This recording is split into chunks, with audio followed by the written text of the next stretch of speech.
I didn't confront my husband the night I found him sitting in that bar with another woman. Instead, I sat quietly at a table across the room and watched. The bar was dimly lit, the kind of place where people came to disappear after long workdays. Soft music played through hidden speakers, and the quiet clink of glasses blended into low conversations. Normally, I would have liked a place like that. But that night, it felt like the stage for something I never expected to witness. Kevin leaned toward the woman across from him, smiling in a way I hadn't seen in years. His shoulders were relaxed. His laugh was effortless. His hand rested casually on the table, only inches from hers. It wasn't just the closeness between them that made my stomach tighten. It was how natural it looked, as if this wasn't new, as if they had been here before. To anyone else in the room, they probably looked like two professionals enjoying drinks after work. Nothing unusual, nothing dramatic. But when you've been married to someone for 8 years, you learn to recognize the small details. The tone of his voice, the way his eyes soften when he's genuinely interested, the way he leans forward when he's fully engaged with the person across from him. And Kevin had not looked at me like that in a very long time. I didn't cry. I didn't stand up. And I definitely didn't walk over to their table. Instead, I stayed exactly where I was, hidden in the corner of the room, watching long enough to understand something important. The man I trusted with my life had already chosen a different future. What Kevin didn't know was that the moment I walked into that bar had quietly changed everything. Because sometimes the moment someone believes they've gotten away with something is exactly the moment the real story begins. 8 years earlier, Kevin and I had stood in front of a small crowd of friends and family and promised to build a life together. At the time, I believed every word we said. Our marriage wasn't perfect, but it had always seemed stable. Kevin was ambitious and charismatic. He worked long hours, but he always talked about the future we were building together.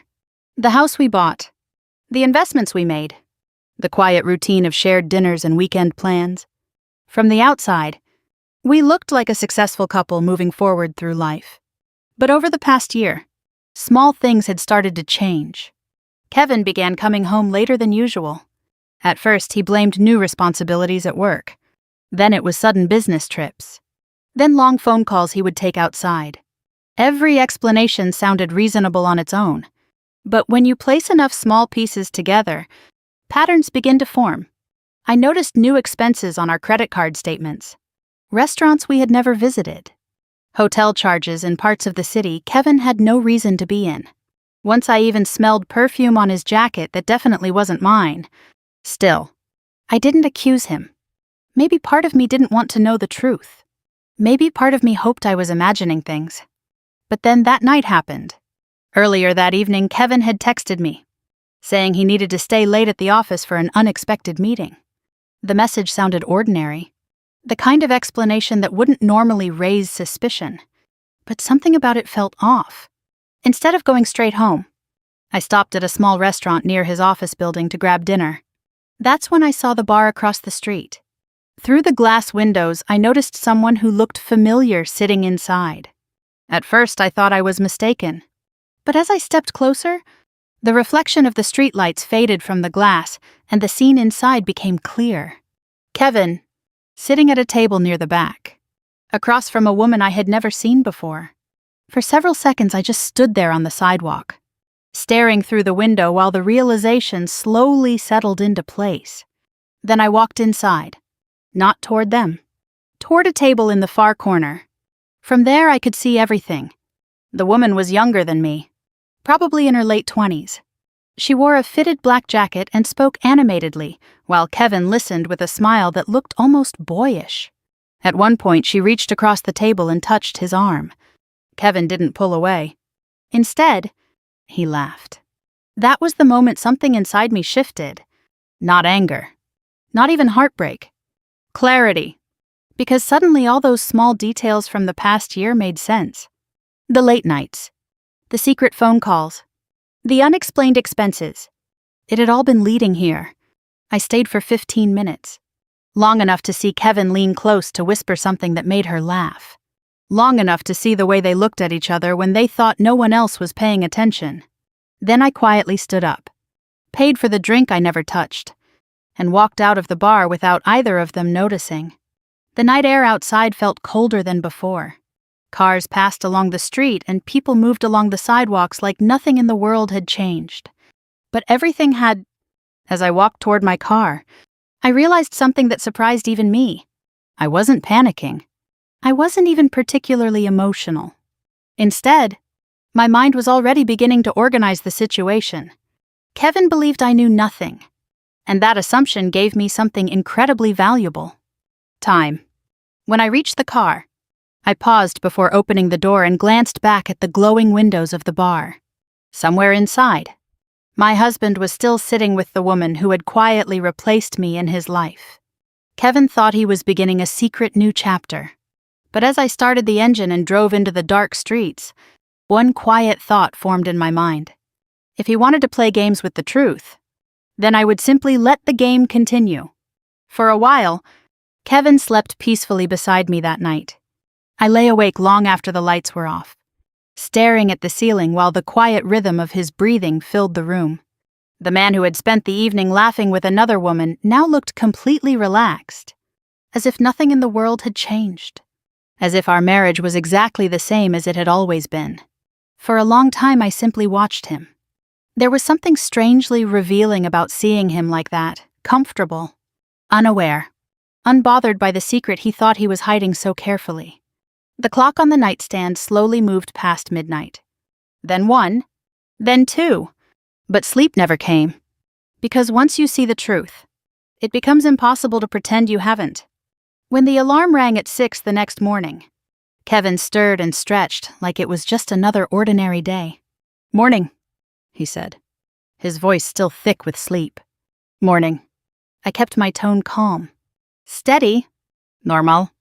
He got out of bed and walked toward the bathroom while I sat up slowly, brushing my hair back from my face. A few minutes later, the sound of running water filled the room. Through the open door, I could hear him humming. Humming. That detail almost made me laugh. The man who had just spent the previous evening with his mistress was humming while getting ready for work. When he came back into the bedroom, he leaned down and kissed my forehead the same way he always had. "I might be late again tonight," he said casually while putting on his watch. "Busy week." Of course it was. "Okay," I replied. He nodded, satisfied with the answer, and headed downstairs to make coffee. I followed a few minutes later, the kitchen filled with the familiar smell of fresh coffee beans and toasted bread. Kevin stood at the counter scrolling through his phone while waiting for the machine to finish brewing. When he noticed me, he smiled. "Want some?" "Yes, please." He poured a cup and slid it across the counter toward me. His phone buzzed. Just once. A short vibration. Kevin glanced at the screen quickly before flipping the phone face down on the counter. A small detail, but the kind you notice once you're paying attention. "Big meeting today?" I asked. He shrugged lightly. "Something like that." Another half-truth. Another casual lie delivered with practiced ease. We ate breakfast together the same way we had hundreds of times before. Eggs. Toast. Coffee. Kevin talked about work. About an upcoming project. About how exhausting the week had been. I nodded at the right moments. Asked the right questions. Played my role perfectly. Because now that I understood the truth, every word between us sounded different. After breakfast, Kevin grabbed his jacket and keys. He paused by the door. "Hey," he said, glancing back at me. "Thanks for being patient this week. Work's just been crazy." I smiled. "I understand." And he believed me. Kevin walked out the door completely confident that the life he was managing so carefully remained perfectly balanced. The sound of his car starting in the driveway faded down the street. Only then did I finally move. I carried my coffee into the living room and sat down with my laptop. For a few minutes I just stared at the screen. Then I opened our shared phone account. Kevin and I had always used the same plan. It made things easier, shared billing, shared access, and Kevin had clearly forgotten that detail. The call history appeared on the screen. Most of it looked normal. Work numbers, office contacts. But one number repeated again and again throughout the past 2 months. Sometimes late at night. Sometimes during the middle of the day. Sometimes multiple times within the same hour. I copied the number and pasted it into a search bar. It took less than 10 seconds. Elizabeth Carter. The name appeared connected to a marketing firm downtown. I leaned back slowly in my chair. Elizabeth. Now the woman in the bar had a name. I clicked through a few public profiles. Professional photos. Conference appearances. One image showed her standing at a corporate event wearing the same confident smile I had seen across that bar table the night before. Younger. Ambitious. Attractive. Exactly the kind of person Kevin would convince himself he deserved. For a moment I allowed myself to feel the weight of the situation. 8 years of marriage. Shared plans. Shared finances. Shared memories. All quietly unraveling while Kevin believed he was managing everything perfectly. My eyes drifted to the hallway where our wedding photo still hung on the wall. We looked so certain in that picture. So confident about the future. I stood up slowly, walked over to the frame, and lifted it off the nail. The house felt strangely quiet without Kevin's constant movement. Without his voice. Without the illusion of normal life continuing around me. I carried the photo back to the living room and placed it face down on the table. Then I returned to the laptop. If Kevin believed I knew nothing, he would continue behaving exactly the way he had been. Making calls, sending messages, spending money, and every action would leave a trail. All I had to do was watch. Carefully. Patiently. I opened a new folder on my computer. The cursor blinked at the top of the empty screen. For a moment I hesitated. Not because I doubted what I had seen, but because I understood what this moment meant. Once you start looking for the truth, you can't stop halfway. I typed the first word into the folder title. Kevin. Then I added another word. Records. The folder saved instantly. Outside the window, the morning sun was beginning to rise over the quiet street. And somewhere across the city, my husband was probably sitting in his office believing his secret life was perfectly hidden. He had no idea that the moment I walked into that bar the night before, I had already started paying attention. 3 days passed before Kevin made another mistake. Not a dramatic one. Not something obvious enough to expose everything at once. Just a small crack in the careful routine he thought he had perfected. By then, I had already settled into a new rhythm. Every morning looked exactly the same from the outside. Kevin left for work. I went through my normal schedule. Dinner happened at the usual time, whether he was home or not.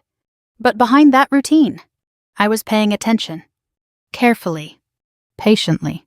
Kevin had always been predictable when he thought he was in control. On Wednesday evening, he arrived home later than usual, loosening his tie as he walked through the door. Long day, he said, dropping his briefcase beside the couch. That sounds familiar. He gave a tired smile. End of quarter chaos. You know how it is. I nodded. In the kitchen, I could hear his phone vibrate against the counter. Once, then again. Kevin walked over quickly and picked it up before I could even turn around. Work message, he said casually. Of course. He typed a reply while leaning against the counter. I didn't ask who it was. I didn't need to. Because later that night, after Kevin had fallen asleep, I opened the phone records again. The same number appeared. Elizabeth Carter. 3 calls that evening. 2 messages. And 1 40-minute conversation that took place while Kevin claimed he was stuck in traffic. I stared at the call log for a long moment. Then I opened the folder on my computer. Kevin Records. Inside were screenshots of everything I had collected so far. Dates. Times. Phone numbers. And now Elizabeth's name appeared more frequently than any other contact. But the phone calls weren't the only pattern beginning to emerge. The financial statements were starting to tell their own story. I opened our shared banking account and reviewed the last few months of transactions again. At first glance, everything looked ordinary. Mortgage payment, utilities, groceries. But when I began comparing statements month by month, small irregularities appeared. Restaurant charges in neighborhoods we never visited. Hotel expenses on nights Kevin claimed he was working late. And then there were the transfers. Small ones. $500. $800, $1,200. Always spaced out by several days. Always sent to the same unfamiliar account. Individually, they looked harmless. Together, they formed something much more deliberate. Over the past 6 months, Kevin had moved more than $60,000 out of our shared accounts. Quietly, carefully, almost professionally. I leaned back in my chair and stared at the screen. The affair had been painful enough to discover, but this changed everything. Because now the betrayal wasn't just emotional. It was financial, calculated, intentional. Kevin hadn't just found someone new. He had been preparing for something. Later that evening, we sat across from each other at the dinner table. Kevin scrolled through his phone while I finished eating. "Busy tomorrow?" I asked. "Probably." He barely looked up. "I might have to meet a client after work." Of course he did. "What kind of client?" "Investment group." He shrugged. "Nothing exciting." Investment group. The phrase echoed quietly in my mind. Kevin rarely talked about investments at home. In fact, he had always preferred keeping our financial discussions brief. Now suddenly he was meeting investment groups after work. Another piece of the puzzle. After dinner, Kevin stepped outside to take a call. Through the kitchen window, I could see him pacing slowly across the backyard while speaking into his phone. His voice was low, careful, but a few words drifted through the open window. "Timing? Almost ready. Transfer next week." My fingers tightened slightly around the edge of the counter. "Transfer? Next week?" The conversation ended quickly once Kevin noticed me standing near the window. He slipped the phone into his pocket and walked back inside. "Just work stuff," he said casually. I smiled.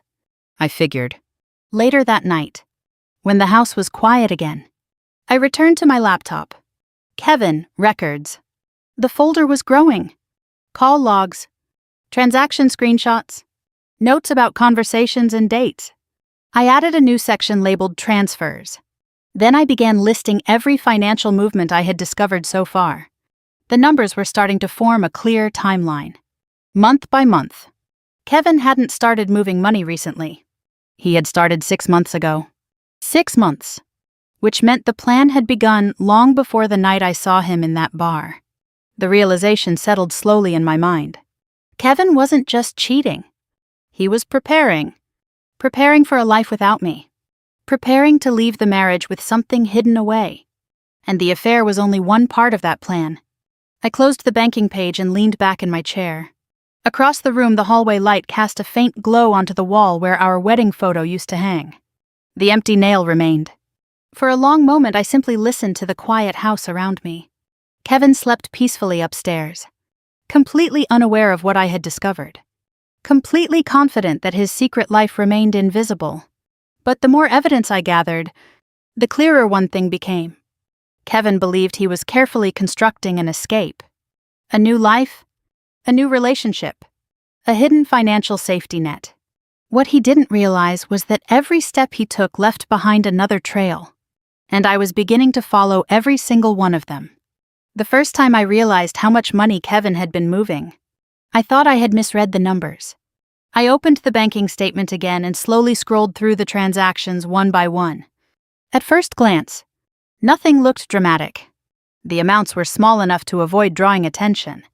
$500, $800, $1,200. Always spaced a few days apart. Always sent to the same unfamiliar destination account. Individually, they looked harmless. But when I added them together, the total told a very different story. Over the past 6 months, Kevin had quietly moved more than $70,000 out of our shared finances. $70,000. And those were only the transfers I could see. I leaned back in my chair and stared at the glowing screen in front of me. Kevin had always been careful with money. In the early years of our marriage, he insisted we track every expense. Every investment decision had been discussed together. Now, suddenly, thousands of dollars were disappearing without explanation. The pattern wasn't random. It was deliberate. And it meant something bigger was happening.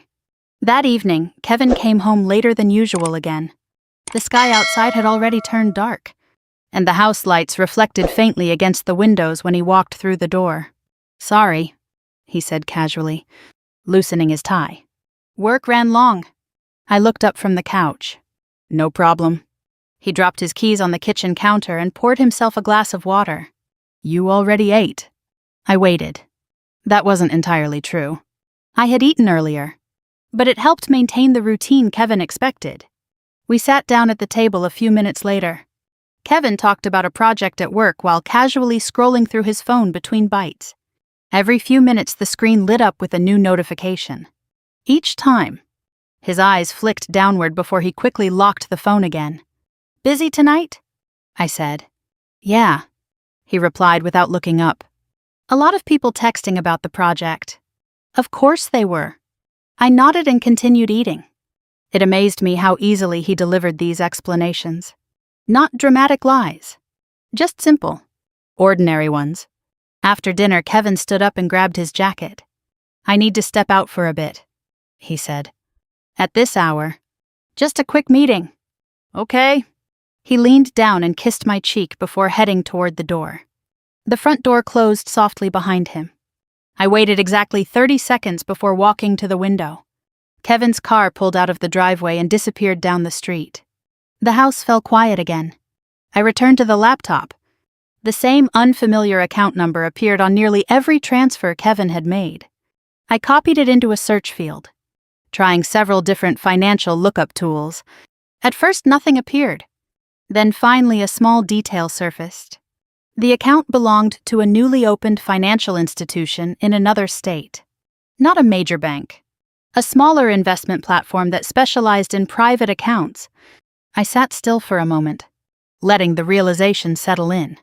Kevin wasn't just spending money. He was hiding it. Slowly. Carefully. Moving it somewhere I couldn't easily see. And suddenly the rest of his recent behavior started making more sense. The late nights. The private phone calls. The sudden discussions about work stress and financial pressure. Kevin wasn't just building a new relationship with Elizabeth. He was preparing an exit. The next morning confirmed that suspicion even further. Kevin sat across from me at the kitchen table, stirring his coffee slowly. He looked tired, more thoughtful than usual. "There's something I've been meaning to talk to you about," he said. I looked up calmly. "What is it?" He hesitated. For a moment, I almost wondered if he was about to confess everything. But Kevin wasn't that kind of man. Instead, he sighed and rubbed his forehead. "Things at work haven't been going well." "What do you mean?" "Some investments went bad." He paused again, choosing his words carefully. "The company might be facing serious losses." I watched him quietly. Kevin rarely talked about financial stress. Now suddenly he was presenting it as a major issue. "That sounds serious?" I said. "It is." He leaned forward slightly, lowering his voice as if the walls might be listening. "There's a chance I could be personally exposed to some of the fallout." "Exposed how?" "Debt, liability, legal complications." The words sounded heavy, almost rehearsed. I took a slow sip of coffee. "And what does that mean for us?" Kevin's expression softened. "For you, hopefully nothing." There it was. The beginning of something. Kevin reached across the table and touched my hand. "I've been thinking about ways to protect you." "Protect me." The phrase lingered in the air between us. "What kind of ways?" I asked. He didn't answer immediately. Instead, he stared down at the table for a moment before speaking again. "One option might be separating our finances." Separating. Legally. Kevin finally met my eyes. "Divorce." The word hung quietly in the kitchen. Outside, morning traffic moved along the street like nothing unusual had happened. Inside the house, Kevin waited for my reaction. He expected shock, pain, resistance. Instead, I remained perfectly still. Because now everything was finally becoming clear. The hidden transfers. The secret accounts. The careful financial movements. Kevin wasn't reacting to a financial crisis. He was creating one. And the divorce he was about to propose was simply the final step in a plan he had already started months ago. Kevin waited for my reaction the moment he said the word divorce. For a few seconds, the kitchen remained completely silent. The sound of a passing car outside drifted through the window. And somewhere down the street, a dog barked once before the neighborhood returned to its usual quiet. Kevin watched me carefully. He expected something emotional. Shock. Anger. Maybe even tears. Instead, I slowly placed my coffee cup down on the table. Divorce, I repeated softly. He nodded. I know it sounds sudden, he said quickly, but I've been thinking about this for a while. Of course he had. I kept my voice calm. You said it would protect me. Kevin leaned forward slightly, clearly relieved that I wasn't immediately rejecting the idea. Yes. If my financial situation becomes unstable, separating legally would keep you from being pulled into any liabilities connected to my work. His tone sounded sincere, almost heroic, as if he were sacrificing the marriage for my safety. If creditors start digging through my accounts, he continued, they could come after shared assets. The house, savings, investments. He paused before adding quietly, I don't want that happening to you. The performance was impressive. Kevin had always been good with words. But now that I understood what he had been doing with the money, the entire explanation sounded completely different. He wasn't trying to protect me. He was trying to protect the assets he had already moved. Still, I allowed a moment of hesitation to appear on my face. Divorce is a big step, I said carefully. I know. Kevin ran a hand through his hair, looking tired. I wouldn't suggest it if I didn't think it was necessary. Necessary. I studied him quietly across the table. Kevin believed he was guiding this conversation. He believed he was leading me toward the conclusion he had already decided on months ago. Would this be permanent? I asked. He shook his head quickly. No. No. Not necessarily. His answer came too fast. This would just be a legal step to protect you from financial exposure.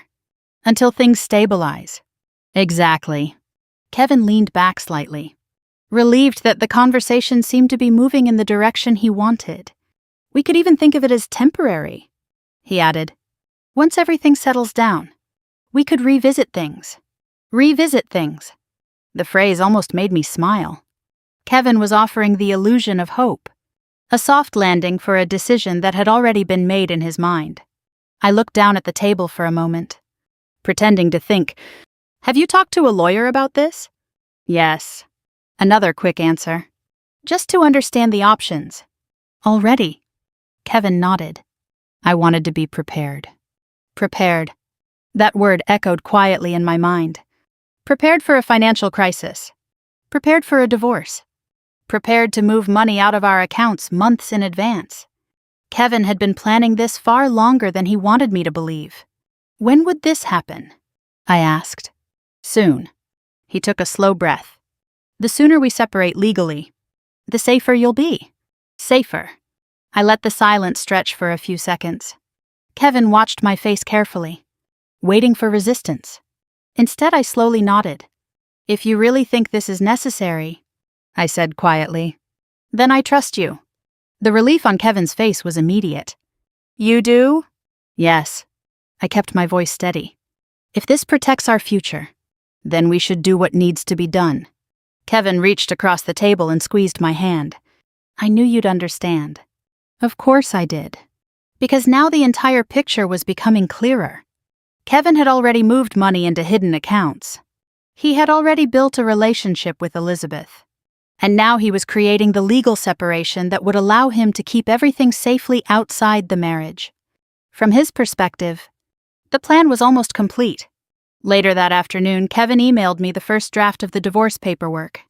The message was short. Just a few sentences explaining that his lawyer had prepared documents to begin the legal process. I opened the attachment and began reading carefully. The language was formal and precise. Legal terminology filled every paragraph. But one thing stood out immediately. The document focused heavily on separating financial liability, not dividing assets. Not listing shared property, just separating responsibility.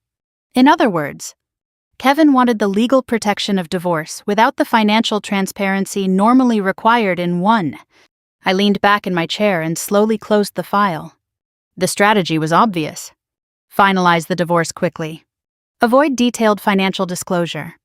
Walk away with the hidden accounts intact. From Kevin's perspective, it was a clever solution, but only if no one looked too closely. That evening, Kevin returned home in an unusually good mood. "You get the documents?" he asked. "Yes. What do you think?" "They look straightforward." Kevin nodded, satisfied. "We'll probably need to meet the lawyer together once before signing anything." "Okay." The entire conversation lasted less than a minute. Kevin looked genuinely relaxed. More relaxed than he had been in months. He believed the most difficult part of his plan had already succeeded. What Kevin didn't realize was that the moment he suggested divorce, he had given me something incredibly valuable: time. Because now I understood exactly where this situation was heading. Later that night, I opened the folder on my computer again. Kevin, records. Inside were months of phone logs, bank transfers, and notes about every unusual conversation. I created a new section, divorce. Then I saved a copy of the documents Kevin had sent. For a long moment I stared at the growing collection of evidence. Kevin believed the divorce would allow him to escape with everything he had hidden. But what he didn't understand was something far simpler. Sometimes the best way to expose a lie is to let the liar believe you believe it. The divorce process began quietly, almost peacefully, exactly the way Kevin wanted it. Within a week, we were sitting in a small office across from his lawyer, a middle-aged man with silver hair and a calm, professional smile. The office smelled faintly of leather and coffee, and thick folders lined the shelves behind his desk. "Thank you both for coming in," the lawyer said, folding his hands neatly on the table. Kevin sat beside me, relaxed and confident. If anything, he looked relieved to finally move forward. "This is mostly a formality," Kevin said to me quietly before the meeting started. "Just paperwork." I nodded, playing the role he expected. The lawyer began reviewing the documents slowly. "As discussed," he said, glancing down at the file. "This filing focuses primarily on separating financial liability between both parties." Kevin nodded. "That's correct." The lawyer continued speaking. "In cases involving potential business exposure or debt risk, couples sometimes choose to dissolve the marriage legally while maintaining a cooperative relationship." His tone was neutral, professional. "It protects one spouse from financial claims connected to the other." Kevin leaned slightly forward. "Exactly." I watched him from the corner of my eye. To anyone else in the room, Kevin probably looked like a responsible husband trying to shield his wife from financial danger. The performance was convincing, but the lawyer wasn't the person Kevin needed to convince. "And you're comfortable with these terms?" the lawyer asked. Turning to me, "Yes," I said calmly. Kevin's shoulders relaxed slightly. "Good," the lawyer replied. "Then the process should be fairly straightforward." He slid several pages across the table toward us. "These documents confirm that neither party is seeking asset division at this stage. The agreement simply dissolves the legal marriage and separates financial responsibility." Kevin signed first. His signature appeared smooth and confident.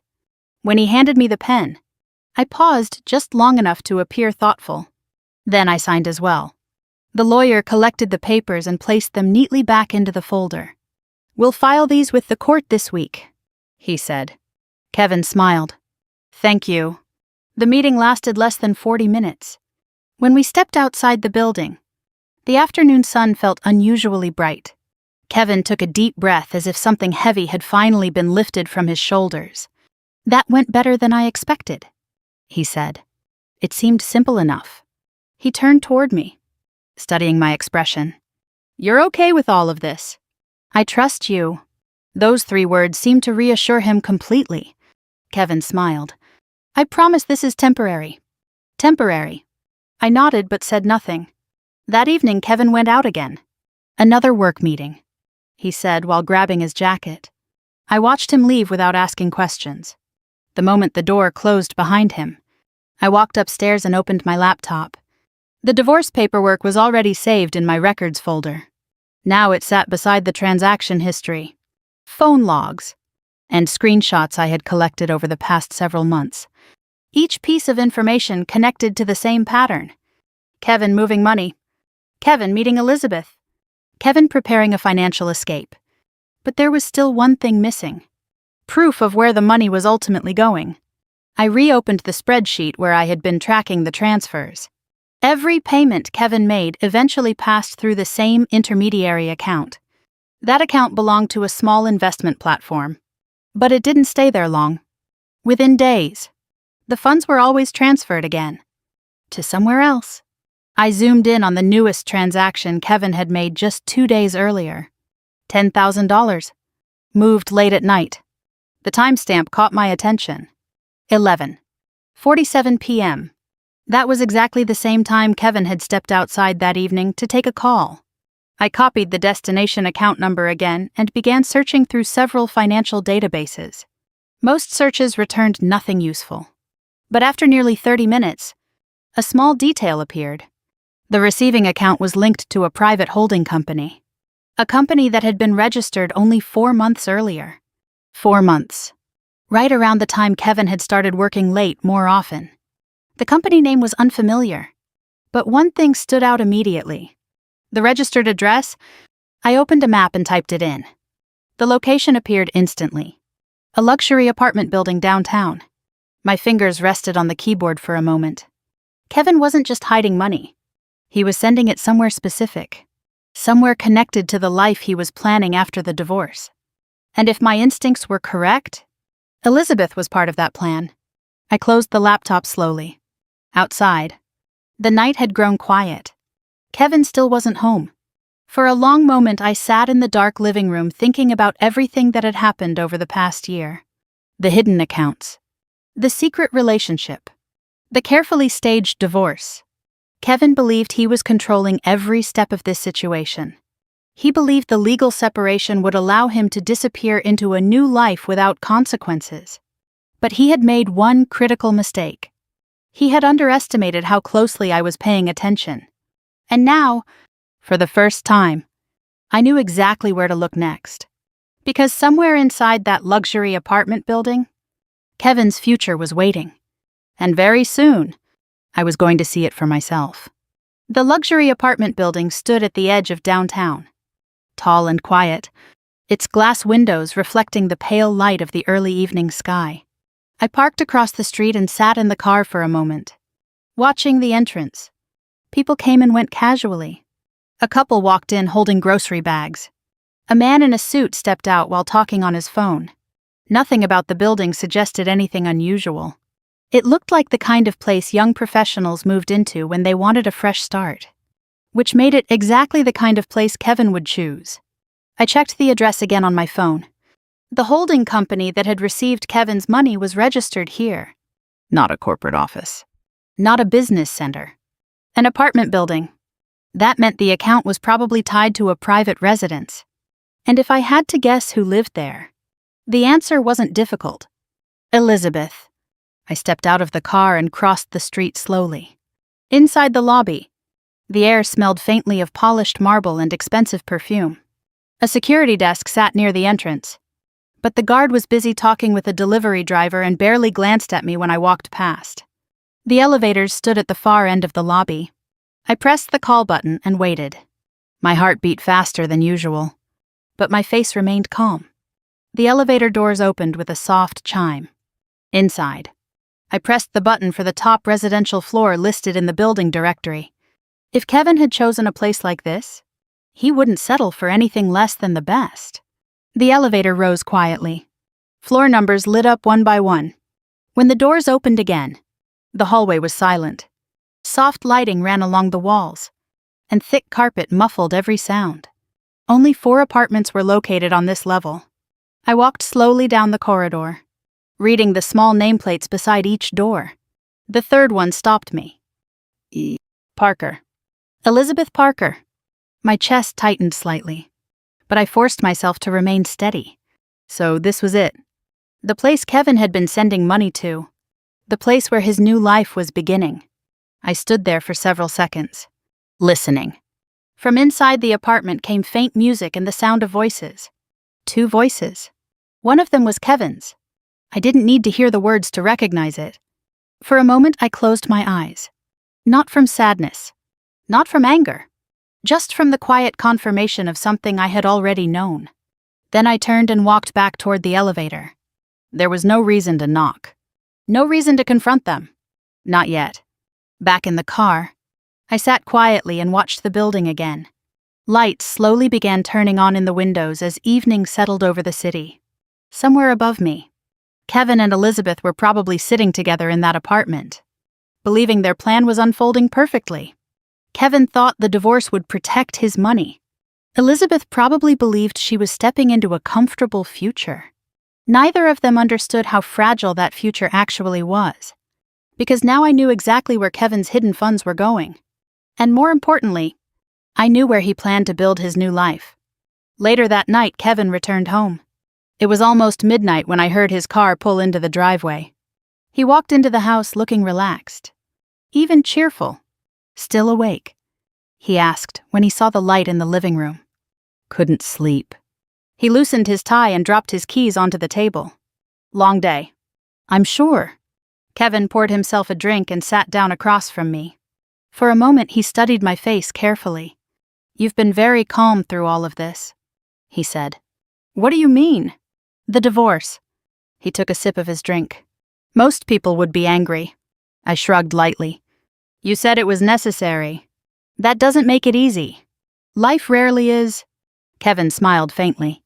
"That's one of the things I've always admired about you," he said. "You handle difficult situations better than most people." If only he knew. I leaned back slightly in my chair. "How long do you think this situation at work will last?" I asked. "Hard to say." Kevin looked thoughtful. "Maybe a few months. And after that," he hesitated. "Once things stabilize, we can start rebuilding." Rebuilding. Another carefully chosen word. Kevin wasn't talking about rebuilding our marriage. He was talking about rebuilding his life. Just not with me. I nodded slowly. "That makes sense." Kevin seemed satisfied with the answer. A few minutes later, he finished his drink and stood up. "I'm exhausted," he said. "I think I'm going to sleep." "Good night." "Good night." He disappeared upstairs. The house became quiet again. I sat alone in the dim light of the living room, replaying the evening in my mind. The apartment. The music behind the door. Kevin's voice inside that room. Everything was finally out in the open. Not to them, but to me, and knowledge like that changed everything. Because Kevin believed he was preparing his escape. He believed the divorce would allow him to walk away with money, freedom, and a new partner waiting for him in that luxury apartment. What he didn't understand was that plans built on deception have a way of collapsing. And when they do, they tend to collapse all at once.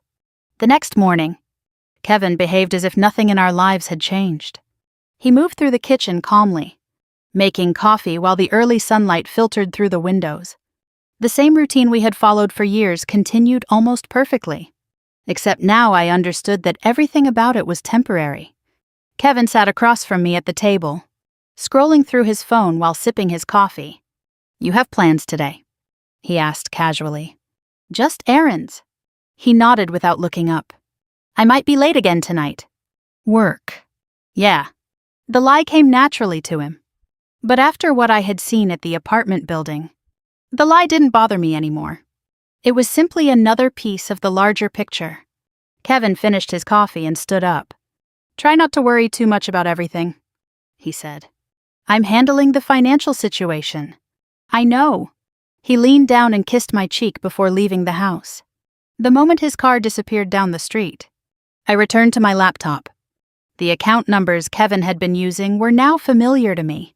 Over the past few days, I had mapped every transaction, every transfer, every movement of money. But something about the pattern still bothered me. The money didn't stay in the investment account long. Within days, sometimes hours, it moved again, which meant the account was only being used as a temporary stop, a funnel. I reopened the most recent transaction Kevin had made. $10,000. Transferred 2 nights ago. From our shared account to the investment platform. Then again, less than 12 hours later, from the investment platform to the holding company tied to the apartment building. But that wasn't the final destination. I leaned closer to the screen. The funds had been moved again, this time into a private trust account. My pulse quickened. Trust accounts were harder to trace, but not impossible, especially when someone made the mistake of linking them to identifiable corporate structures. I ran another search through public registration records. Several documents appeared almost immediately. The trust had been established only 3 months earlier, and the name of the trustee was listed clearly: Elizabeth Parker. I sat back in my chair. So that was the real plan. Kevin wasn't just hiding money. He was transferring it into a legal structure controlled by Elizabeth, which meant once the divorce was finalized, the money would technically belong to the trust, and the trust belonged to her. Kevin would simply move into that apartment and enjoy the lifestyle the hidden funds were already paying for. It was clever. Dangerously clever. Unless someone looked closely enough to see the entire chain of transactions. I saved copies of the trust registration documents and added them to my evidence folder. Then I checked the total amount Kevin had transferred so far. $82,000. And the number was still growing. Later that afternoon, I made a phone call. The woman on the other end answered after 2 rings. Good afternoon. Harrison and Cole Legal Services. Hello, I said calmly. I'd like to schedule a consultation. Of course. What type of consultation? Divorce and financial asset protection. There was a short pause. We have an opening tomorrow morning. That works. She gave me the address and appointment time. I wrote it down carefully. Kevin believed he had already controlled the legal process by introducing the divorce himself. What he didn't realize was that the legal process had only just begun. That evening, Kevin returned home unusually early. When he walked into the kitchen, he looked almost relaxed. Good news, he said as he loosened his jacket. Oh, my situation at work might not be as bad as we thought. That's good. He opened the refrigerator and grabbed a bottle of water. If everything settles down, the divorce might end up being more of a precaution than a necessity. Precaution. Kevin clearly believed the hardest part of his plan was already finished. The legal separation was underway. The money was already hidden. Elizabeth was waiting. I watched him quietly. Do you regret suggesting it? I asked. Kevin shook his head. No. He took a long drink of water. It's better to be safe. Safe. I nodded slowly. You've always been careful with money. Kevin smiled slightly. You know me. Yes. I knew him very well now. Later that night, Kevin fell asleep quickly. His breathing became slow and steady as he turned onto his side. I lay awake staring at the ceiling. In the quiet darkness, everything felt strangely clear. Kevin believed he was escaping the marriage. He believed the divorce would free him financially and emotionally. He believed Elizabeth and the trust account represented his future. But Kevin had overlooked something important. The same legal system he was using to protect himself was also capable of exposing him. And tomorrow morning, for the first time since this entire situation began, I was going to start using that system myself. The law office was located in an older brick building on the edge of downtown. Quiet and discreet, far from the glass towers where Kevin spent most of his time. I arrived 10 minutes early.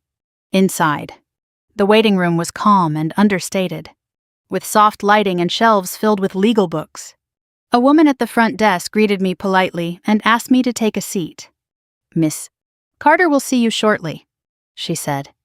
I nodded and sat down, holding the folder I had brought with me.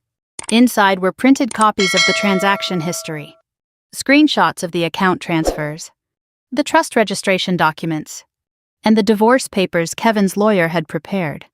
Everything was organized carefully, everything connected. 5 minutes later, a tall woman in her 40s stepped into the waiting room. Mrs. Anderson? I stood. Yes? She offered a professional handshake. I'm Rebecca Carter. Please come with me. Her office was simple but orderly. Large windows overlooked the street, and a thick file already sat open on her desk. Once we were seated, she folded her hands and looked at me attentively. "How can I help you today?" I took a slow breath before answering. "My husband recently filed for divorce." She nodded slightly. "That's not unusual in this line of work. But the reason he gave for the divorce doesn't match what I've discovered." Her expression sharpened with interest. "Go on?" I placed the folder on the desk and slid it toward her. "These are financial records from the past 6 months." Rebecca opened the folder and began scanning the pages. Her eyes moved quickly over the transaction summaries. "Large transfers," she said. "Yes. From shared marital accounts." "Correct?" She flipped through several more pages before pausing at the trust registration documents. "Elizabeth Parker," she read aloud. "Yes." Rebecca leaned back slightly in her chair. "And who is Elizabeth Parker?" "My husband's girlfriend." The room fell quiet for a moment. Rebecca closed the folder slowly. "And he filed for divorce, claiming financial instability." "Yes. And during that same time he has been moving marital funds into a trust controlled by his girlfriend." "Yes." Rebecca exhaled slowly. "Well," she said, "that changes things." She opened the folder again and began reviewing the documents more carefully. "How long has this been happening?" "About 6 months." "And the divorce paperwork, has it already been filed with the court?" "It's about to be." Rebecca nodded thoughtfully. "Your husband is trying to move marital assets out of the marriage before the divorce becomes official." "That's what it looks like." "It does more than look like that," she replied calmly. "It is exactly what he's doing." She tapped one of the transaction sheets with her pen. "This type of activity is called fraudulent asset transfer." "Fraudulent." "Yes." Rebecca looked up at me. "In a divorce case, both spouses are legally required to disclose all assets. Moving money into a third-party trust to hide it from the court is a serious violation." Kevin's carefully constructed plan suddenly sounded much less impressive. "What happens if the court finds out?" I asked. Rebecca closed the folder again. "Several things." She began counting on her fingers. "First, the court can freeze the trust account. Second, your husband could be ordered to return every dollar he transferred. Third, the judge could award you a larger portion of the marital assets because of the attempted concealment." She paused. "And in some cases, the court can impose financial penalties." I sat quietly, letting the information settle in. Kevin believed he had created a perfect financial escape. But according to Rebecca, the entire structure could collapse if the court saw the evidence. "What would you recommend?" I asked. Rebecca's answer came immediately. "We file a motion before the divorce finalizes." "For what?" "For a financial investigation." She tapped the folder again. "These documents are a strong starting point. Once the court reviews them, they can subpoena the trust records and freeze the accounts. And Elizabeth," Rebecca's expression remained neutral, "if she is knowingly holding assets that belong to the marital estate, she may also be involved in the investigation." I nodded slowly. "So Kevin's plan is extremely risky," Rebecca finished. She leaned forward slightly. "Your husband believes he's being clever. But the paper trail he created is very clear." She closed the folder and slid it back toward me. "If you want to proceed, we can begin the legal process immediately." I thought about Kevin sitting across from me at the kitchen table days earlier, telling me he wanted the divorce to protect me, telling me everything he was doing was for my safety. "I want to proceed," I said. Rebecca nodded once. "Good." She stood and walked to a filing cabinet, pulling out several legal forms. "We'll start by filing an emergency motion to preserve marital assets." She placed the documents on the desk and began writing. "Once the court receives this, your husband's financial activity will come under scrutiny. And the trust? If the judge agrees with the evidence," she said calmly, "the trust will be frozen." I signed the documents when she finished preparing them. Rebecca placed everything neatly into a new folder. "Give the court a few days," she said. "Once the filings are processed, things will move quickly." I stood and shook her hand. "Thank you." "You're welcome." As I walked out of the building, the morning air felt cooler than before. Kevin believed he was carefully preparing his new life. He believed the divorce would quietly separate us while his hidden money waited safely in Elizabeth's trust. What he didn't realize was that the system he tried to manipulate had already started turning against him. And very soon, Kevin was going to learn exactly how expensive deception could become. 3 days passed before the first crack appeared in Kevin's perfect plan. It happened on a quiet Tuesday morning. Kevin was standing in the kitchen pouring coffee when his phone vibrated on the counter. He glanced at the screen casually at first, but within seconds his expression changed. "What?" he muttered under his breath. I sat at the table pretending to scroll through my own phone while watching him from the corner of my eye. Kevin picked up the phone and read the message again. Slower this time. Then another notification appeared. And another. "What's wrong?" I asked calmly. "Nothing," he replied quickly. But his voice sounded tighter than usual. Kevin turned slightly away from me and dialed a number. He walked toward the hallway as if trying to keep the conversation private. But the house was quiet enough that I could still hear fragments of what he said. "Yes. I just saw it." Pause. "No. That doesn't make sense." Another pause. "What do you mean frozen?" The word hung in the air. Kevin lowered his voice after that, speaking more quietly. But I had already heard everything I needed to hear. He ended the call a minute later and walked back into the kitchen. His face looked pale. "Work issue?" I asked. "Yeah," he said, forcing a small smile. "Just some banking confusion." Kevin picked up his coffee cup but didn't drink from it. Instead, he stared at the countertop. Thinking, "What kind of confusion?" I asked. "Probably just a temporary hold on one of my accounts." "Why would they do that?" "Compliance review," he said quickly. "Banks do it sometimes." Kevin sounded like he was repeating something someone else had just told him. But the confidence he normally carried was gone. He grabbed his jacket suddenly. "I need to go into the office early." "Of course." He left the house 10 minutes later, the moment his car disappeared down the street. I opened my laptop. Rebecca had told me the court filings would take a few days. Apparently, the court had moved faster than expected. I checked my email. Sure enough, a new message sat at the top of the inbox. "Rebecca Carter." I opened it immediately. The email was short. "The court has approved the motion to preserve marital assets. All accounts connected to the trust and associated transfers have been temporarily frozen pending investigation." I leaned back slowly in my chair. Kevin's hidden financial pipeline had just been shut down. Later that afternoon, Kevin returned home earlier than usual. He walked through the front door with quick, tense movements, dropping his briefcase onto the table. "Have you heard anything from the bank today?" he asked immediately. "About what?" Kevin hesitated. "About any issues with our accounts." "No." He rubbed his forehead with one hand. "That's strange. What's going on?" Kevin paced across the kitchen. "Some of my investment transfers are being reviewed." "Reviewed by who?" "The bank. Possibly the court." I tilted my head slightly. "The court." Kevin immediately regretted saying it. "No, I mean, not exactly." He stopped pacing and forced a calmer tone. "It's probably nothing." But his mind was clearly racing. Kevin grabbed his phone again and started typing a message. Seconds later, the phone rang. He answered instantly. "Elizabeth." His voice dropped into a low whisper.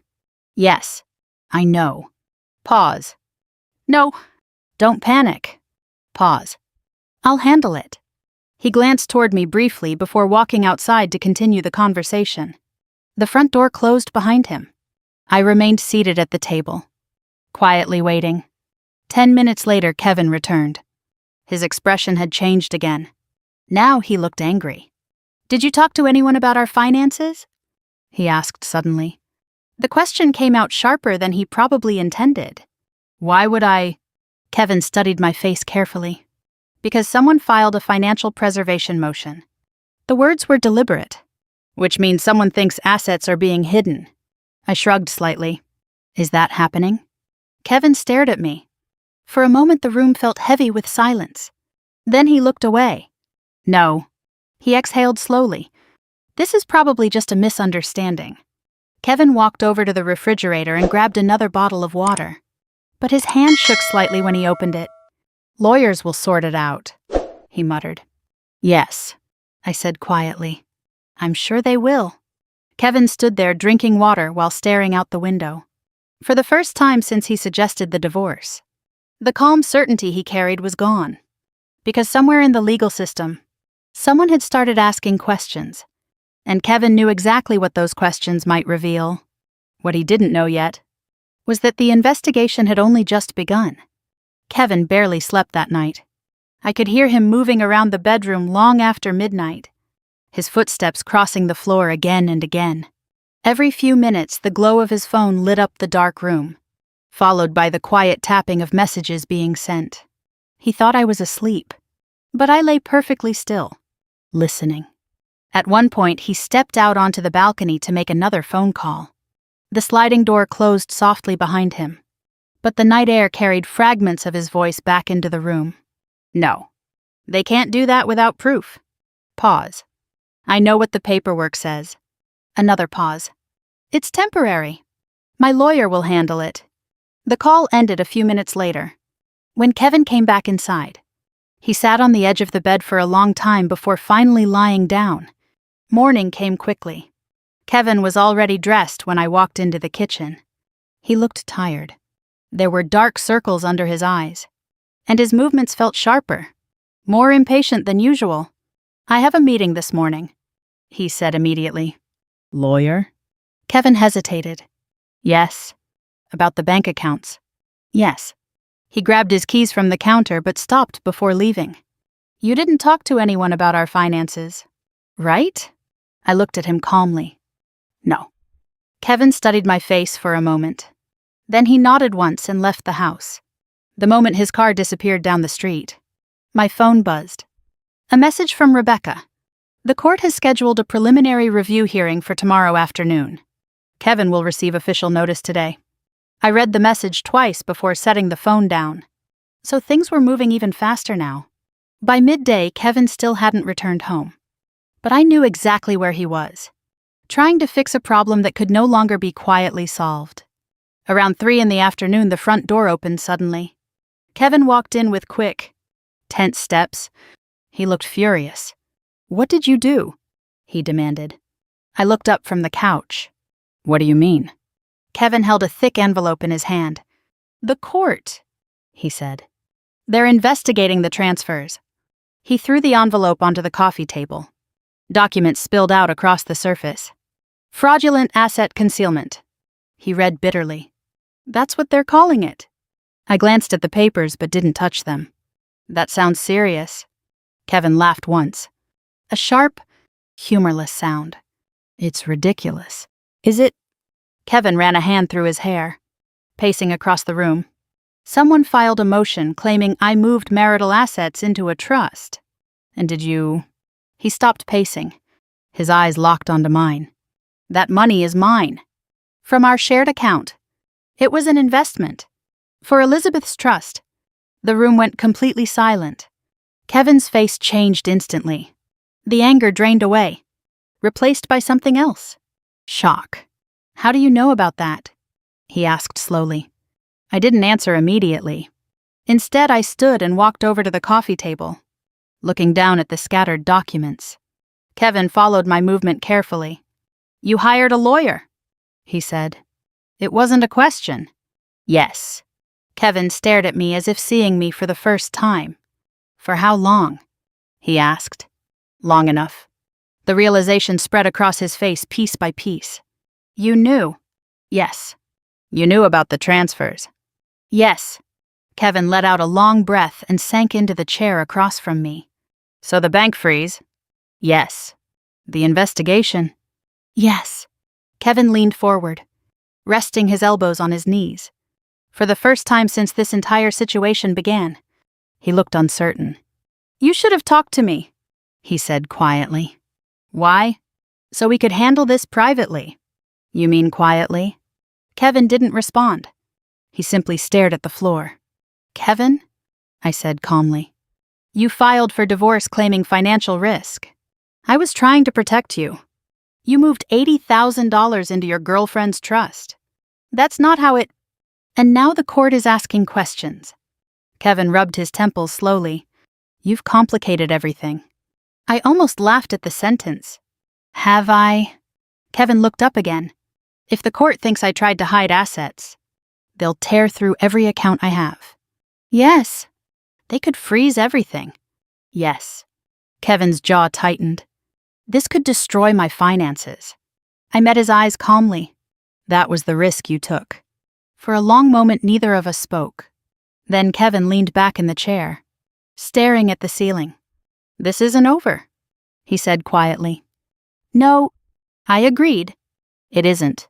Because tomorrow afternoon, Kevin was going to walk into a courtroom where his carefully hidden plan would finally be exposed. And for the first time since he began moving money behind my back, Kevin wasn't the one controlling what happened next. The courtroom was smaller than I expected. Soft afternoon light filtered through the tall windows, casting long shadows across the polished wooden floor.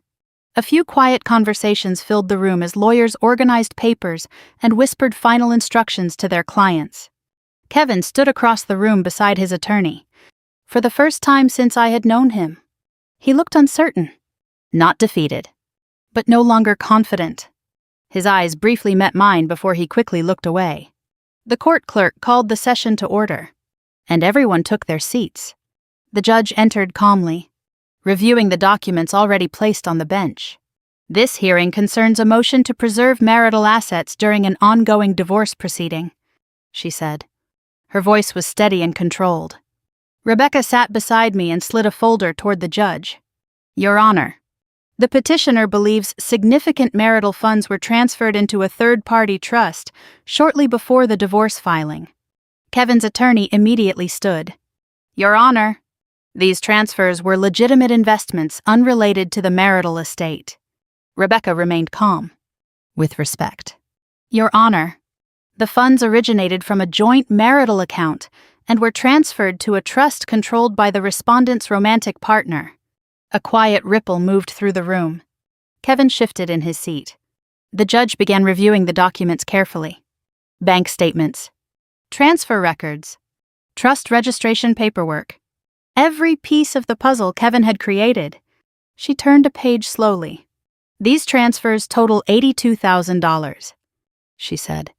Yes. Your Honor, Rebecca replied. Kevin's attorney tried again. The respondent had the legal right to move personal funds.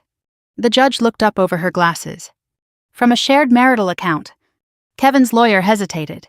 Rebecca spoke again. The funds were moved shortly before the divorce filing and placed into a trust owned by Mistress, Elizabeth Parker. The judge tapped her pen lightly against the desk. Ms. Parker is not a party in this marriage. No.